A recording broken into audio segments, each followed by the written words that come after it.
Hello, I'm Al Director. This is Al Director Vision, and today on Truck Talk, when I used to live out of my car. I am on my way to lunch right now, so pardon the bumpy road. It's going to take a little bit to get back to the highway here. But one of you guys had asked, and I'm sorry I don't remember your name right now offhand because I don't have my phone and stuff hooked up and on me, but somebody had asked me to do a Truck Talk about when I used to live out of my car, so I thought we would talk about that here. Let's back up a little bit with the whole situation. I had been house sitting that winter and for a family in Montana, a lady actually, and she ended up coming back earlier than I had anticipated.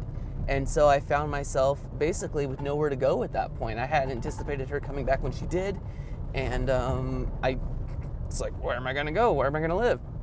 So I had, thought about it, prayed about it. I'm like, I don't know what to do.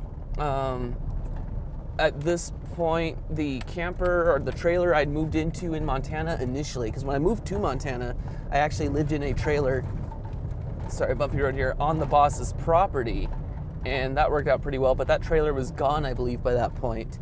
And so I said, well, I don't know what else to do. I'll just go live out of my car, I guess.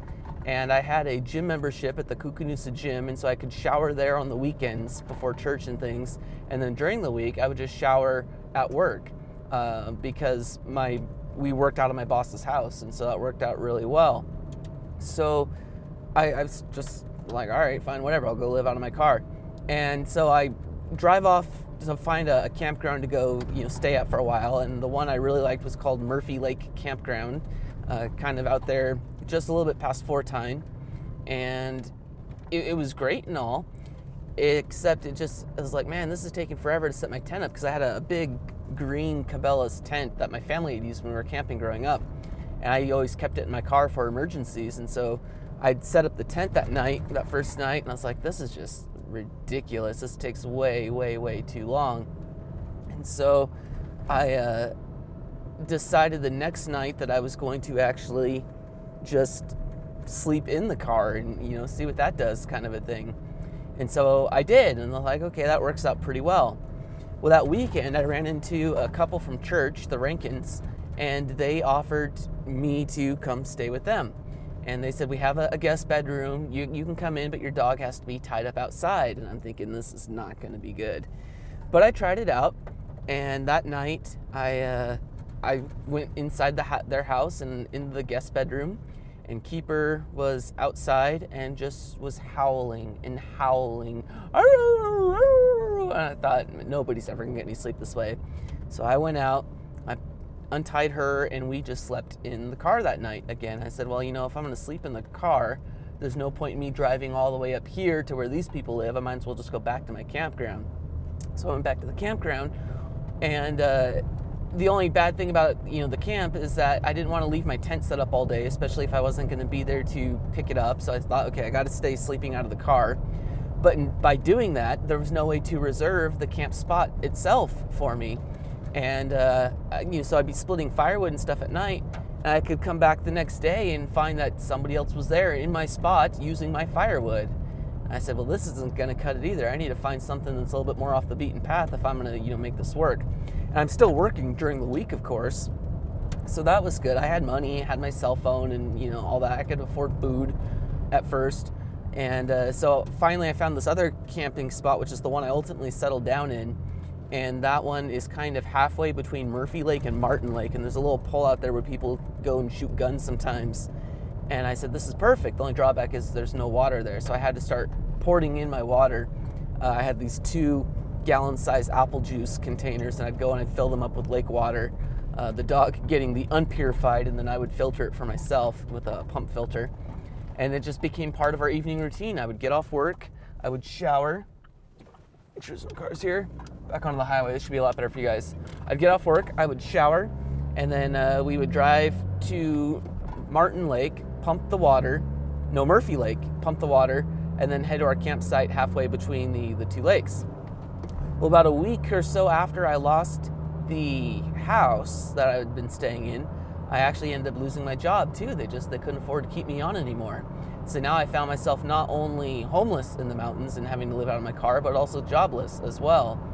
And so I literally spent probably about a month out there without a job. I did a few odd jobs for friends from church and things. I learned how to string up a barbed wire fence and how to tighten that, pound the posts and pull it and everything. And so that was cool. That gave me a little bit of extra income. I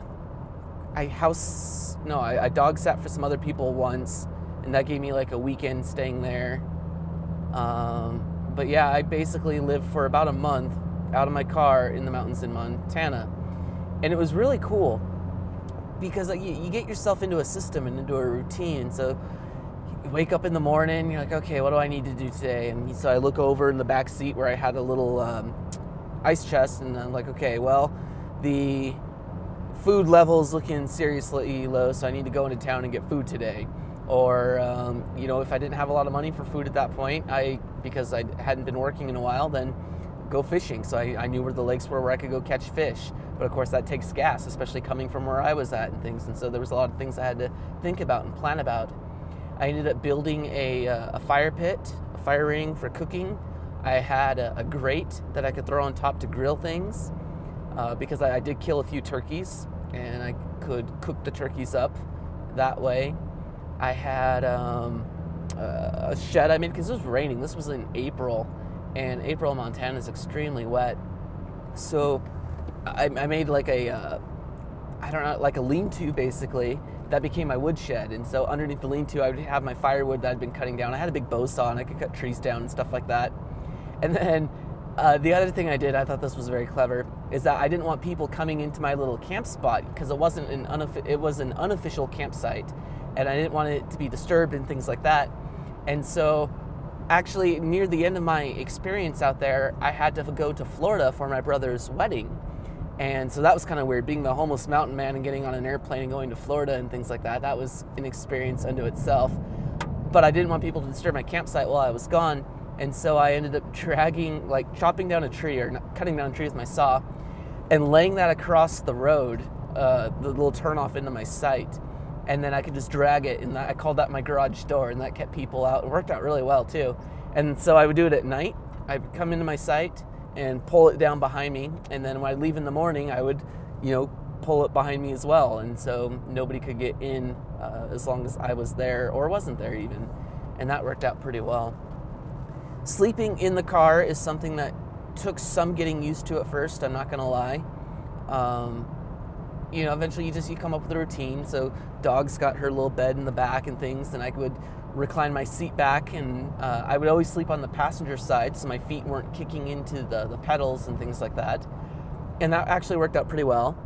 The other thing you learn is you gotta crack your window to keep the condensation down and keep that from building up, because that can just get really, really bad and wet inside, and you don't want to do that. You want to keep yourself as dry as possible because you don't have any outside heat really. I'm not going to run my car at night to keep myself warm because it's just going to waste gas. And so I've got a sleeping bag that's good to -20 that I would wrap myself up in, and that worked out really well.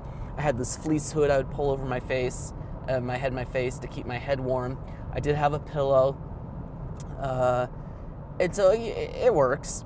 The worst part of that whole experience was when the rain was just coming down like nobody's business, and I was actually sick during that point. I had the mono flare up while I was out there, and that was not a fun or pleasurable part of the experience because I'm just stuck inside the car all day doing nothing. This is after work had ended, and it was pretty miserable. So plenty of time to just read and study.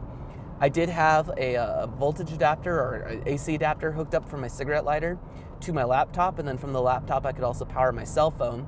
I would siphon off my internet service from the phone to the laptop over the USB cable, and so then I was able to have internet while I was out there. But my car became the generator at that point. It was my shelter and it was my generator for all these kinds of things. So it's a different lifestyle. It's a different kind of experience, to be sure, but it's definitely not something I would have traded now looking back on it for anything.